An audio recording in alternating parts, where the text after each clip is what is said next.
Yeah. All right, I want to welcome you back to Ephesians Greek reading group. We are continuing in our look at Ephesians, and we're nearing the end. I've been working through Ephesians now for a couple of years, this Greek text, and it's kind of nice to see that we're gonna be ending it. I'll have to figure out how many videos there are and make those available as a set. But yeah, so if you're new to this, we've been just working through the text, so you can look at the Greek Matters videos. And last time we finished off with the household codes, and I still have my markings. Paul was talking to husbands and wives, end of chapter 5, children and fathers, children and parents and fathers. And then last time we looked at servants or slaves, eudulu, and the masters. And we saw that um, Paul ends by really he's in this text he's moved from creation, the husband-wife relationship. In terms of creation, I think I have some notes here somewhere. um where are those notes? Anyway, creation, husband-wife relationship relates to creation, Genesis 1, and then the parent-child relationship goes back to living long in the land, or living long on the earth, which is the commandment from Deuteronomy and Exodus. And then so that has to do with living now. And then when he's dealing with servants and masters, slaves and masters, he's really looking forward to kind of an eschatological judgment that each person is going to be held accountable for the good that they do. So yeah, there's this reconceptualization of the fundamental relationships of the ancient culture, which were understood in terms of um, husband, wife, parents, and children, and then possibly slaves and masters. Many households had them.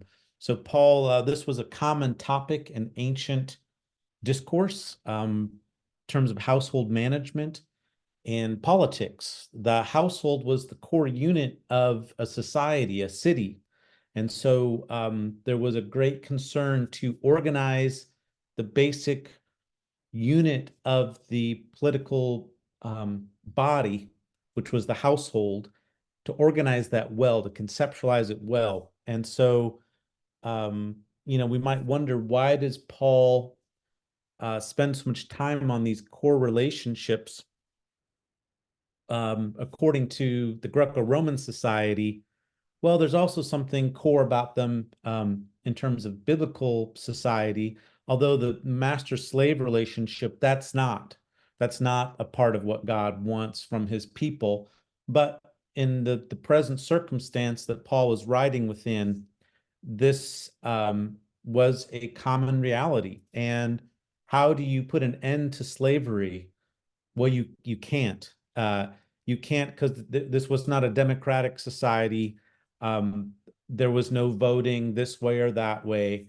Uh, Also, people's livelihoods were at stake. If you were just to emancipate your slaves, this could have huge detrimental consequences, not only to your own family, but also for the slaves themselves, because they had no where to be, nothing to do. And so this would be really far too disruptive to society. So anyway, we see Paul acknowledging this reality. And for some people, they would say, well, that's why Ephesians can't be written by Paul, because he's conceded too much. This is too far. This person is a betrayal of Paul because he concedes this reality. But if you look at our discussion last time, we see that Paul is mimicking it, to use the wording of Roji George. He's a visiting scholar on our campus. Really appreciated dialoguing and interacting with him, mimicking, but then also mocking. And we saw last time the extent of the mocking, and it's actually quite large. Mocking in the sense of kind of turning it on its head, and it particularly is turned on its head um, in verse 9. Masters, do be doing the same things to them, that is, the slaves. So basically, treating the slaves the same way that the slaves are supposed to be treating and reacting and in involving themselves with the master. I mean, it's a very subversive thing that Paul has advocated there. And the grounding of this is simply in the reality that there's a common shared Lord, both theirs and yours. Look at the fronting of these genitives. I mean, that is strong fronting. Typically, genitives follow what they modify. Here, they're fronted, and you see this nice ke construction. So here's the participle meaning knowing that both and. So both theirs and yours. Now we can see that there's a textual variant here, which is going to be switching those around because scribes would be confused. Why is theirs fronted? Theirs referring back to the servants. And so scribes are wanting to change that because it seems like there's a wrong focus on theirs when it should be, yours first. But no, Paul is in fact saying that the slaves have the same master as the masters have. They each share the same Lord or master. And so this is quite subversive, then particularly ending with this statement, and there is no saving of face. There is no receiving of reputation or a care for reputation with him being the Lord. So the Lord doesn't care who you are. Um, he cares what you do. He cares the kind of good that you do, and we're all going to be held accountable to that. So quite subversive to the institution. And so at this point, Paul is going to shift to talk about final things. And so here I'm gonna get this lined up how I like it. And yeah, so what's going on here then is the final things. So to lupu. So this word lupos means finally or final or remaining. It seems to be an idiom used at the end of discourses, although it occurs sometimes in the middle of discourses, and so it can kind of throw things off a little bit. Sometimes it's in the accusative case, sometimes with the preposition kata, sometimes it's in the genitive case. And so my question would be, why is one form or construction chosen over another? This is in my thinking the last decade or so. I've been thinking of grammar in terms of constructions and options, and I've been trying to work this out as a broader system of thought and presenting papers on this, and hopefully eventually a publication of this. So why the genitive? Well, the genitive is a case of description versus the accusative, which is a case of extension. So I'm wondering whether the accusative might be extending ideas into what follows. Now the rest in regard of extending, whereas the genitive is not doing that extension work, but just saying we're in the end right now. Meaning that there might be kind of new content in a sense, like it's not trying to extend things in. This is just a hunch that I have. But anyway, the observation is being made. We have a genitive here. So why the genitive? But we do see a syndeton. So there's no connector. Usually we'd have a connector like right around here or here. There's no connector. So that indicates some kind of probably a break is happening with what goes from before. We also have a change of topic from a discussion of God and the Lord and masters to you plural. And here's the main verb. second plural. It's red because of my color coding visual filter I've applied in my Logos Bible software. So this is a command form. It's a present tense command, which construes ongoingness, incompleteness, and ongoingness.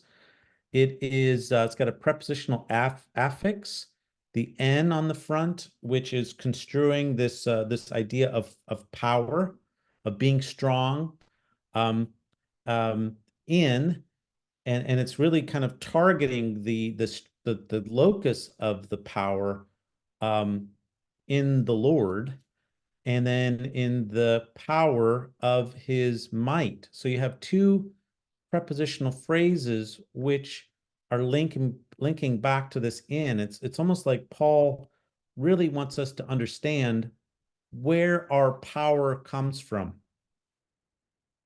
and that where is it in which we're supposed to be strong. And this has huge implications for us today. I mean, this is our need still today, so be strong in the Lord and in the power of his might. Now, the idea of strength is a theme throughout Ephesians, and Jesus was resurrected. Let's just do a little bit of a survey here. There's definitely is some themes that are being recapitulated here. If we go to Ephesians 2, chapter 1, that Jesus was those believing. So Paul wants them to know what is the surpassing greatness of his power for those who are believing. So there's a power for those who are believing in Jesus. It's a surpassing power. And this power is in accordance with, and then here you have a piling up of three power words, the energy of the power of his strength, or the might of his strength. So you have energia, kratos, and ischus. So you have these different words for power that are being piled up here. So, and this power was displayed in Christ Jesus. So which he worked in Christ Jesus. Now, how was it worked? How is Paul explaining this? Well, there's these two participles. This power was manifested in Jesus in that he was raised from the dead, step one, and secondly, seated at his right hand, far above, and he's far above all rule and authority and power and lordship and every name being named. I mean, this is a great exaltation event that's happened, and this is for the benefit of the church and establishes Jesus as the head of the body of believers. And so this relationship of head body is found throughout Ephesians as well. Now, another significant verse that has to do with the power of God in the life of Jesus is found in chapter 3, 1 through 13. And if you go back to our study of those verses, I'm pretty sure I showed you a chiasm, and in the middle of the chiasm is the giving of God's grace to Paul. So the grace of God given to me, then here's the other side of that. To me was given, there's the verb didomi. So didomi appear, didomi was given the grace. So grace given to me was given the grace. The very middle, though, right in between that, is the working of his power. So the working of God's power in the believer's life is we cannot underestimate that. We cannot undervalue that power. And Paul is wanting to convey that. And so at the end of Ephesians, as he's concluding the discourse, he is in fact calling forth to be strengthened in the Lord and the power of his might. Now, this raises the question, well, how do we do that? Like, how is this something, we're commanded to do? We're commanded to be strong in the Lord. How are we how are we to do that? Well, notice that uh, the next sentence has no connector. There's no connector right here. I would expect, therefore, or a there or something like that. So once again, we have a syndeton. So we have a syndeton, which I can mark with this little null marker here. There's a syndeton. So what does the syndeton mean? A syndeton can indicate parallelism. It can indicate a big break. I don't know that we have parallelism here. One of the situations in which a syndeton is used is when there's no connective, no conjunction that can mark the relationship that exists. And so Stephen Levinson, who's a pragmatist Bible translation guru, consultant, and really a whiz with Bible translations, he he argues that it can be used in contexts of moving to like an evaluation or a move from general to specific. And there's a couple other things that I list in my Koine Greek grammar summarizing the discussion of syndeton. I'm wondering if you don't have here a move from general to specific. So you have a general category of be strong in the Lord and the power of his might. And of course, the big question is, how do we do that? What do we do? Well, Paul begins to explain that in what follows. So in all that follows is a particularization. So this is the general idea, and then in what follows, we get the particulars of what that looks like. So if I were doing a segment survey of this material, and I just was teaching lex, inductive Bible study to our postgraduate students, giving them a little orientation to that, I would say that this is a generalized statement that is particularized in what follows. And this is important because it only underscores the significance of this armor that is going to be describing in detail what it looks like to be strong in the Lord. Okay, so put on, put on the full armor of God. Okay, so another command form. This one is aorist. Okay, so we it's second plural, it's aorist, so it's not something that is being construed as like continually needing to put it on. It's viewed as a whole.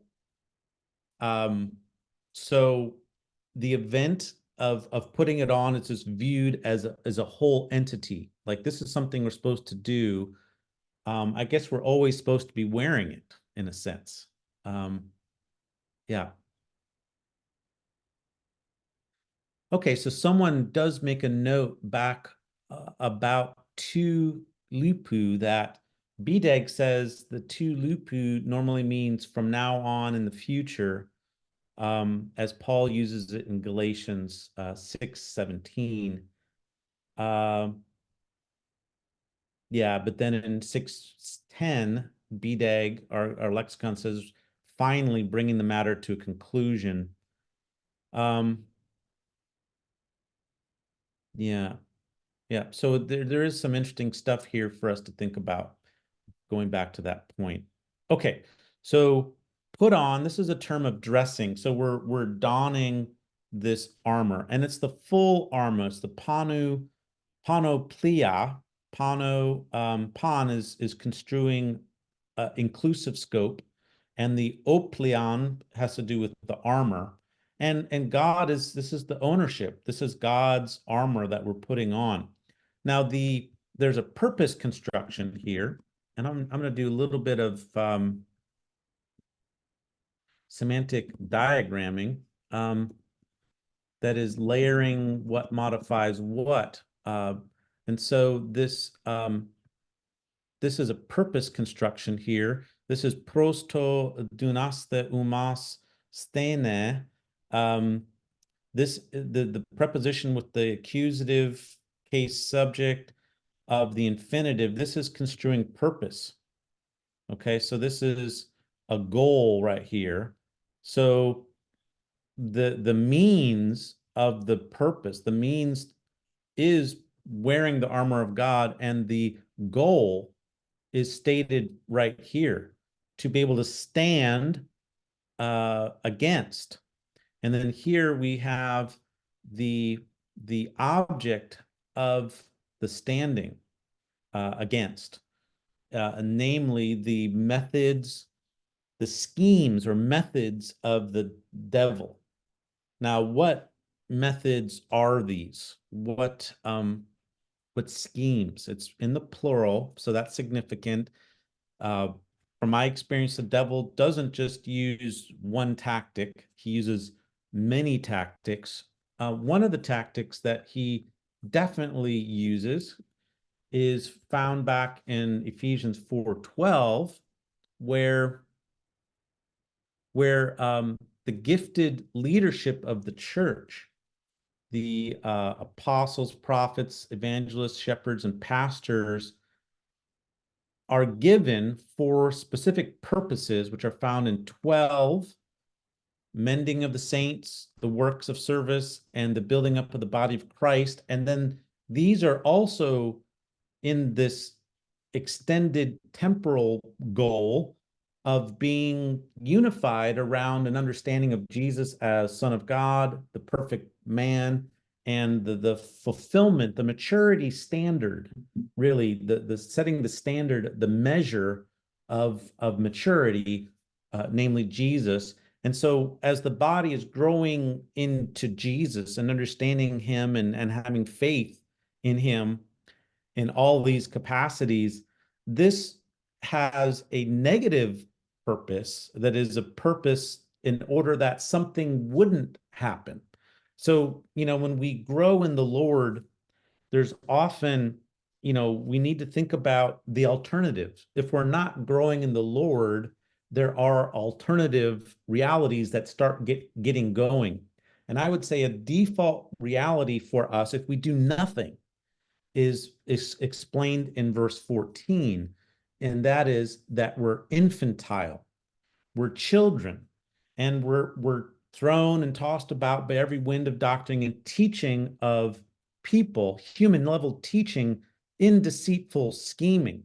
So here's the word methodia. This is the only other time the word methodia is used in Ephesians, and it's connected to deception and human scale deception that comes by way of teaching. I would say that this is certainly one of the ways that one of the schemes and ways that the devil, the evil one, is working in our midst. Human level false teaching and wrong teaching that keeps us immature. I mean, God wants us to be perfect or mature. The word teleos has to do with maturity, like in terms of adulthood. He wants us to grow up, and sin and the environment around us, our societies, the advertisements, the pressures to perform in certain ways, the whole system is apart from God, is really keeping us flesh focused and unfulfilled, really, and immature. And so that's certainly the environment that we live in. So that's why we need to take on this armor, which belongs to God, in order to resist the multifold methods of the evil one, or of the devil. Okay. So we're putting on this full armor of God. This is how we are strong. This is the particularization of that strength. We understand the means, we understand the goal. The goal is to stand and to resist. And this language of standing, we're going to see, is very important. This is a military term. It's a technical term.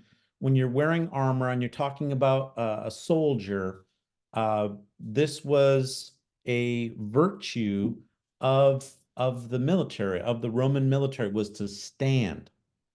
And we're going to see it repeated a little bit later on. Here we're going to see the root again, to stand against, to stand, and to stand. And so I'll have a little bit more to share there. I don't want to spoil that, but in just a moment, I'll share something there that will make even, I think, put that into even more context.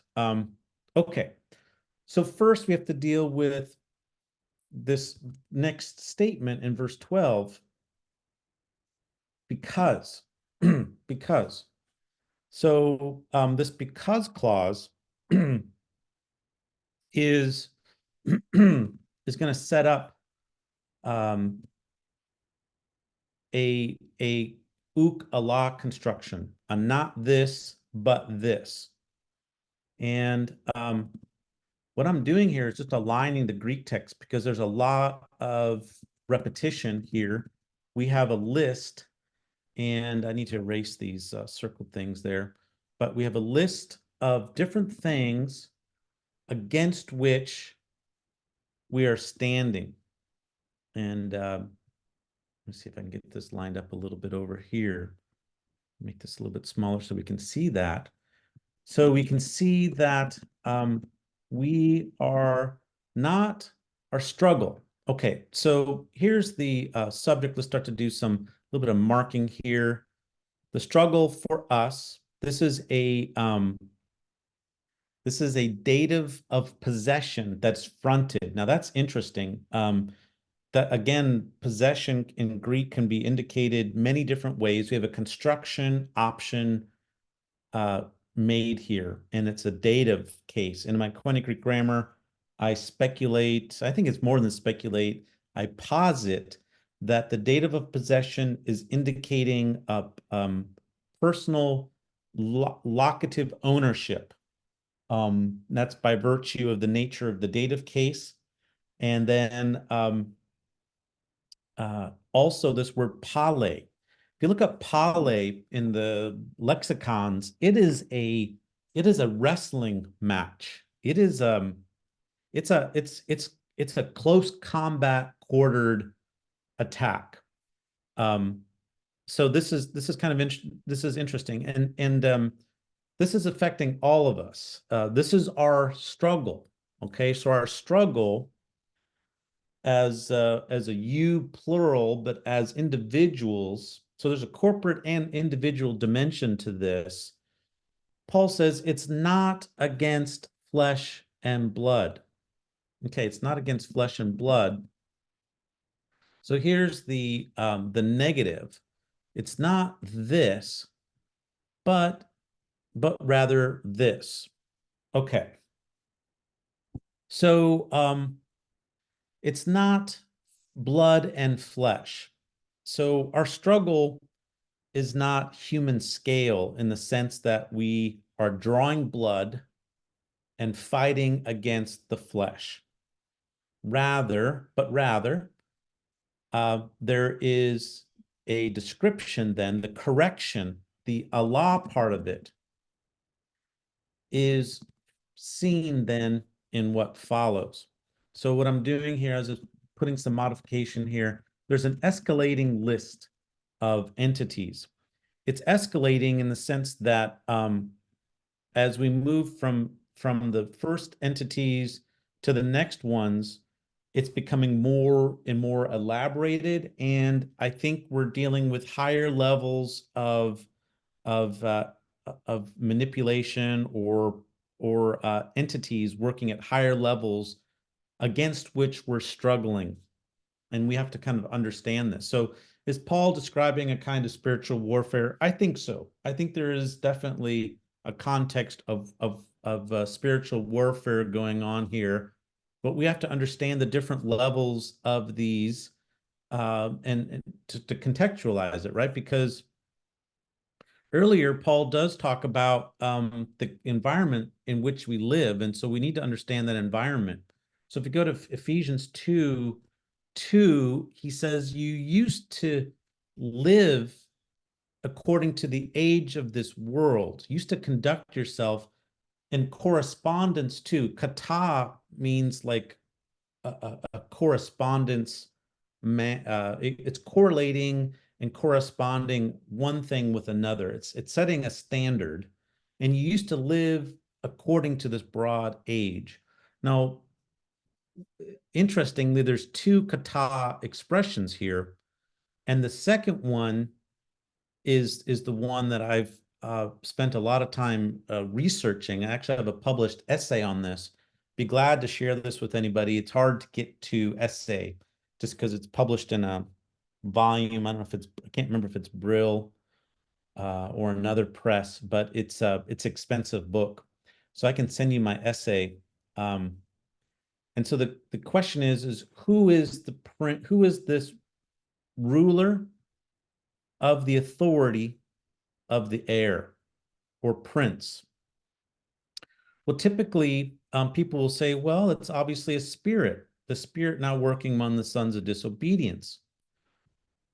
But I argue, though, that we have two different entities here. This is an appositional noun. When one noun is abutted to a previous noun, they have to agree in case. And so the spirit is genitive case, but notice that you have two other different cases. You have two genitive nouns, the authority of the air, and then you have an accusative noun, the ruler. So the ruler is accusative case, the authority of the air is genitive case, which then is being elaborated through the appositional statement, genitive. So these two genitive nouns are being explained by the spirit. So that means that the spirit is not the ruler. So when I was on sabbatical, I think it was back in 2007 or 8, I've been thinking about these verses that long. It occurred to me, I remember sitting in my office down below, that the ruler I was suspected was the emperor who set the standard of how to live. He was the model of piety in the ancient world, godliness. People were aspiring to be like the emperor, being like Augustus, the deceased emperor, being like his descendants, the Julius Claudio line. And so then but I wasn't sure what to do with the authority of the air, who was a spirit. But then I began to realize and found as I researched that behind the emperor, so the emperor is human scale, the mediator of the gods and humanity, that the God that was preeminently above the divinity or God or entity was Jupiter, the god Jupiter or Zeus. And I found an ancient commentary of ancient pagan texts like Homer, Hesiod, Aeschylus, others. These are called scholia, these commentaries, that they were allegorically interpreting these texts, and they would make statements about Zeus being the one who controls the air or the things of the air. And this is in the ancient mindset, this is exactly what Jupiter Zeus does. He's a sky god. He controls lightning. He's often depicted with a lightning bolt. He controls rain, hail, thunder, and these kinds of stuff. Basically, all these phenomena which are in the air zone, that's what Zeus did. And so probably, is Paul describing Satan here? I suppose if he is, he's doing it in a way that is identifying anyway Zeus or Jupiter as a bad spirit. And behind the emperor was the spirit. So ruler is human scale. The authority of the air is a layer above that. So if we go to our text, then when we see rulers, I'm not right away thinking this is spiritual rulers. I'm thinking human level rulers. And now some of you might say, well, wait a minute, Paul just said our struggle is not against flesh and blood. True, but flesh and blood has to do with like killing people and blood coming forth, and but rulers work at the level of ideology. And so we also saw that there's the method of deception in human teaching. We just looked at that back in Ephesians 4, 12 and 14 and 15. So obviously there is a level of resistance that is super important, that must be a part of our struggle, this world of ideas that is preventing us from growing up and being united with Christ. And this, so I wrote an article with Nijay Gupta. You've probably heard of Nijay Gupta. He's done really well. He pointed out this construction. It's called negation of significance. And in our article, we cite these instances. Basically, we could look at these verses, and these are places where the text says something like, I'm going to have a hard time recollecting these. So Matthew 10:20. Matthew 10:20. These are places where you have a negative statement followed by a positive correction. So, for you will not be speaking, but the Spirit of your Father is the one speaking in you. Well, it's clear that we are the agents and the vessels of that speaking. So it's not a complete negation. So there's something true in even in the initial negative statement, but it pales in comparison to the other, the corrected statement. So obviously, when we're giving testimony, we're not to worry about it. God's going to be speaking in and through us. We're still speaking, but God is the one speaking through us.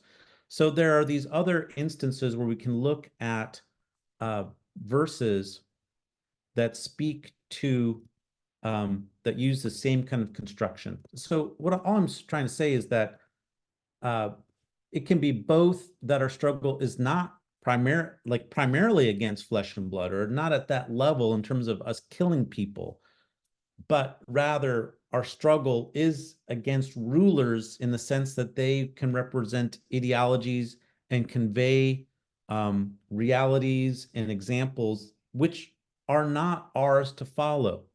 So here's another example. To the married I gave instructions, but not I, but the Lord. So is Paul really denying that he has anything to say about it?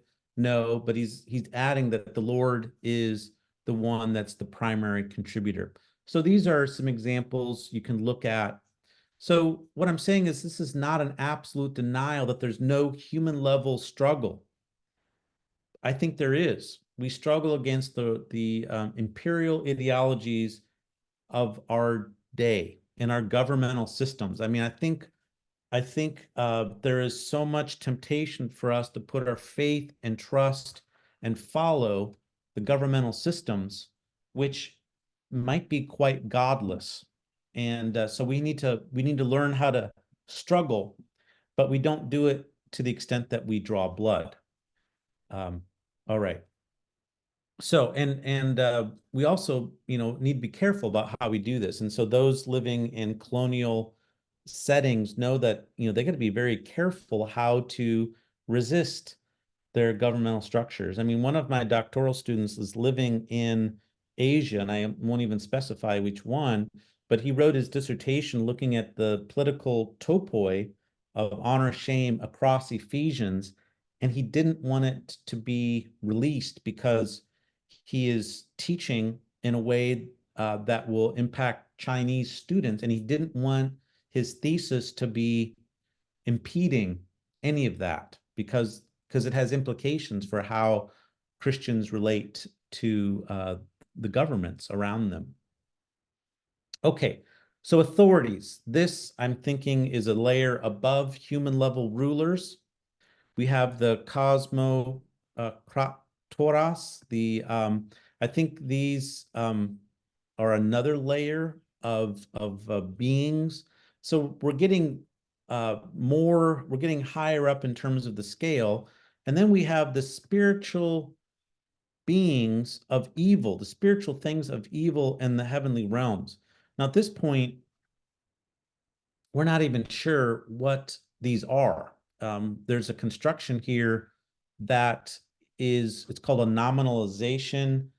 Well, I mean, it's an adjective, pneumatikos, which is put into the neuter plural, and is making this kind of like an unspecified, whatever these things might be. But we do know a couple things. It's qualified by evil, ponorias, so these are bad. These are evil, spiritual entities. They're evil, and they're in the heavenly realms. Okay, so somehow they're existing at a very high level up, but this is not a concern for us in a certain sense, because Christ actually has invaded that space. And if we go back to Ephesians, we've received every spiritual blessing.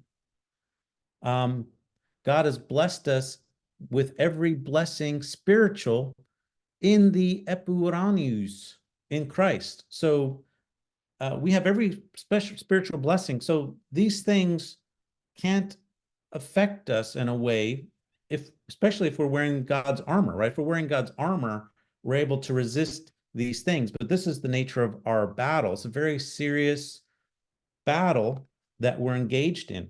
Okay, so we need to be sober and wise about it. And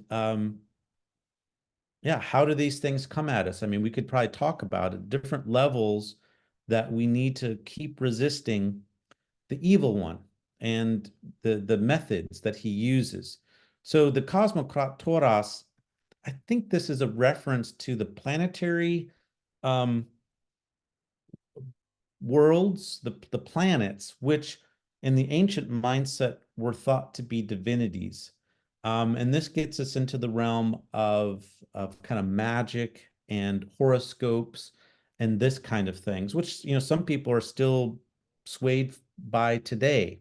But in the ancient world, uh, being able to name these in certain ways and try to manipulate them, there was a lot of concern to do underhanded things. That's why it's in darkness, because these are things that people don't do.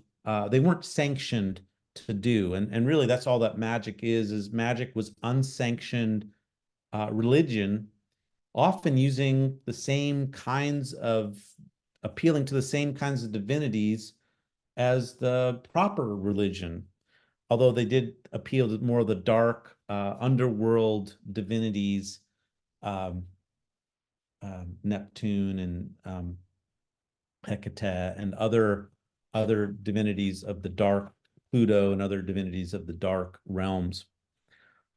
Okay, so we have a real struggle, and so this is providing a substantiation.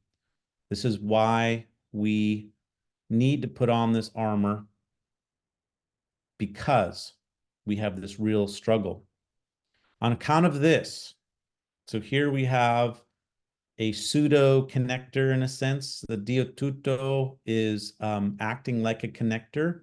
It's drawing an inference by way of this specific referent. The tuto is referring back to this reality that has just been talked about. In a sense, it really it's generalizing what has just been said. On account of this, put on, here's a command form, aorist active imperative. We have a second aorist verb, lambano, with ana, meaning up or, kind of take up. So second plural, we're taking up the full armor of God. So now we're kind of back to what what he started out with, is that we need to wear the full armor of God. And so we're basically just kind of re-picking back up, picking up the full armor of God. So this has been like a little detour right here, but a very important detour, because it's explaining the purpose and the context in which this armor is to be taken out. And I see a question here. Concerning 6, 11, and 13, do you think the metaphor of putting on the armor is building off the metaphor of putting on the new man, the new person in chapter 4? I tend to see the motif of putting off and putting on as relating to baptismal catechesis, i.e. taking off the old clothes represents the old life, and putting on the new white garment of the flesh, freshly baptized, symbolizing one's new identity. Is it accurate to say that Paul's building off this imagery from chapter 4 and adding Roman military imagery to it? I like it. Yes. Yes, I think that would be evoked. So what John is asking about and noting rightly is that in chapter 420, this 420 and following, Paul has introduced this language of putting off and putting on. So the same verb in duo that we saw in 6:11 would re-evoke this verse 24 here of chapter 4:24. In other words, this and the importance of these verses, you have to go back and watch that video. These verses are really key because we're learning the Christ and we're putting off and putting on, and we're being renewed in the spirit of our mind. Like, these infinitives are the content of what we were taught. And it really reflects a threefold process of putting off, being renewed, and putting on, which I would relate to denying yourself, taking up your cross, and following me. There's this threefold pattern. In fact, I have an article where I look at these verses and I correlate it to the biblical tradition of transformation, which is, we can see it in Psalm 1. Don't do this, have a transformed mind, and then you bear fruit. We could go to Isaiah 1, look at Isaiah 1, and you can see this threefold movement. We can go to other parts of the canon. But in Ephesians, yes, I think we're invited to correlate this new creation imagery, this new person. This new person, certainly, John, should be also donning the armor, putting that on. I think that's a great connection. Thank you for making that correlative comment back to the context. So we're putting on the full armor of God, and then we're going to get this strong, just a repetition. It's not the most prominent purpose clause. This is actually a pretty strong purpose statement using pros to. Ina with the subjunctive is the default purpose construction. So it's not more prominent than that one, but there is this we're going to see a repetition of standing in the day, and having done everything to stand. Wow. So resist and then to stand. We've got to break this apart here a little bit. Wow. Yeah, this is an amazing construction. So what's happening is that we're putting on this armor for an express purpose of standing against, resisting in the evil day. Okay, so whatever day that is, we know there's a lot of evil. We're having a repetition of evil and darkness. And all this is part of the methods of the evil one. And we're to resist in that evil day, which, when is that? What does that day look like? It's kind of interesting that it is just generally called an evil day. Now, there is some extra stress on this part of it, because of the second attributive position. So by repeating this article, this makes the evil even more prominent as a qualifier, modifier of day. So that's definitely stressed, the evilness of that day. So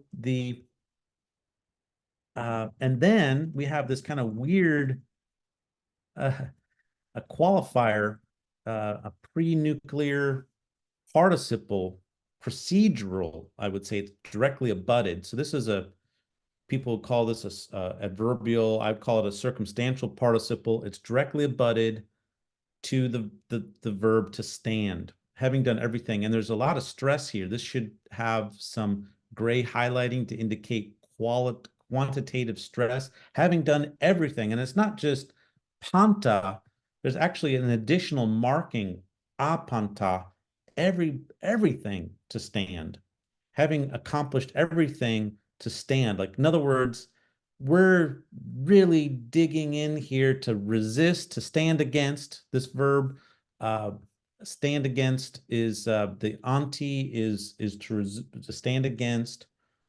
So once again, this is the goal, and the goal is accomplished by the means, which is wearing the armor. So that this armor is absolutely necessary as the means, and then this goal is elaborated. There's a twofold. There's two parts of the ability, being able to resist in the evil day and to stand. And then the standing is qualified by this. I need to move this over because that's where this belongs. Because it's lined up, and this with these two infinitives go together, and then you have this. It's really ramped up by this unnecessary statement here. This is not necessary to add that. Really just indicates that there's a lot of effort. Having done everything, like that's how seriously we take this. We resist in the evil day, and we do everything we can to stand. Man, this is, I mean, could be a little bit triggering for me because we have life experiences where, man, things are thrown at us. Now, when is that going to happen? How does that happen? Well, all I can say is that it does happen, and all of us can testify to how terrible life circumstances can be beyond our control, beyond our control. And so we don't know when that's going to be. We just have to be ready by wearing this armor. Okay, so a lot of repetition on this root to stand. Here it is. We saw it up above, to be able to stand. And then Paul's going to pull back and start to, here's the main verb again, and he's going to start elaborating. So therefore then, so steta, this is the root again, istemi, to stand. Now I wanted to share something about this idea of standing as a military concept in Cicero's De Legibus. I'm not sure it's the right title, but on the laws, I think it is De Legibus. He talks about setting up the ideal state, and the ideal state should be formed with proper religion. And he talks about setting up temples and cults, and certain cults shouldn't be set up if they're dedicated to vices. No, traditional gods, certainly. And then, rather than setting up cults to vices, we set up cults that engender virtue. For example, stobere, which is to stand. I think that's the right Latin. Basically says we could set up a cult to standing, because this encourages the virtue. And I think he's speaking in a military context. So it's kind of remarkable as he's kind of talking about the ideal state, that he says, let's set up a cult to stand. That's how important this idea of standing was in the Roman conception, that Cicero could even envision setting up a cult to that action, which is so vital and important in the military. And so I guess I want us to end by just thinking about how important this is to resist. Paul is going to be developing this metaphor that the church is like a standing army. Plato, in his Republic, and maybe other pieces of writing, and also looking at Cicero's writings and others, it was a common understanding that the citizens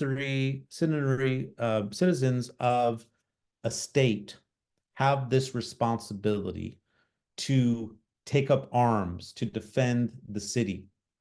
And this was just a common virtue in antiquity, that people need to do this. People who belong together stay and stand together. And I like to think about how civic-minded people were, even at the level of small group associations. For example, in Alexandria, there were there's records of different groups built, associations built around occupations that would fight each other. They'd have street fights, because of their solidarity and their identity together. So this idea that a group would stand together um, is really a big idea. And so Paul here is overlaying the church with this armor of God. And we're going to get into the details next time. And I'll share some things from an essay I've published. This is an important idea, and particularly the goal of standing. And this is something we do together, because if one of us goes down, it affects all of us, right? Yeah, someone asks whether this idea of standing relates to the resurrection. I don't think so. I don't think so. I mean, we could maybe get around there a roundabout way, but yeah, that's the verb for resurrection is anistemi.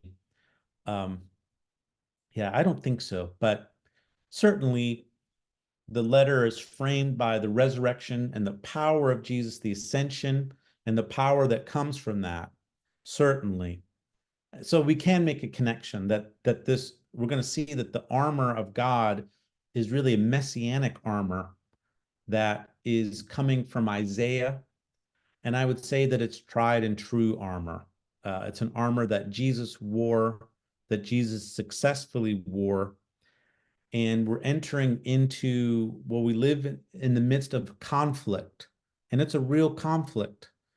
And there is a scale to it that Paul wants us to understand. It's human scale rulers and the ideologies that they propose, they advocate for, that we need to be aware of and resist many times, be suspicious of and resist, because it's commodifying people, it's demeaning people, it's calling people to imitate and to value what they value. And that's pretty much what Ephesians 2:2 is about. You used to live according to the pattern of this age, according to the ruler of the authority of the air, the spirit now working among the sons of disobedience. Our political rulers set agendas and set worldviews for us to follow, and we need to resist that. Even in our modern context, even in an American context, our country is so divided over political parties. It's disgusting, actually, because it really just shows to what extent we are wrongly identifying our identity based on earthly kingdom thinking rather than God's heavenly kingdom, which surpasses nationality. Our brotherhood, our sisterhood is much broader than our nationalism, which is a new religion. It's a religion for us to resist. So yeah, this idea of standing firm and understanding the nature of the battle. Yeah. Well, we'll stop here, and next time we'll get into the nuts and bolts of this armor. And yeah, we'll see how far we get. I might keep slowing down, but we'll see, because I want to do a thorough job. But yeah. All right. Well, yeah, John also makes another comment that we're seated with Christ in the heavenly realm. And then there's this idea of walking, obviously the 5 walking sections that we've seen, peripateo, and then now the standing. So yeah, that's I think that's helpful to think about, standing in this posture of spiritual warfare. Yeah. Well, thanks everybody for watching and participating. Thanks for your questions, and look forward to having you come next time. Take care, everybody.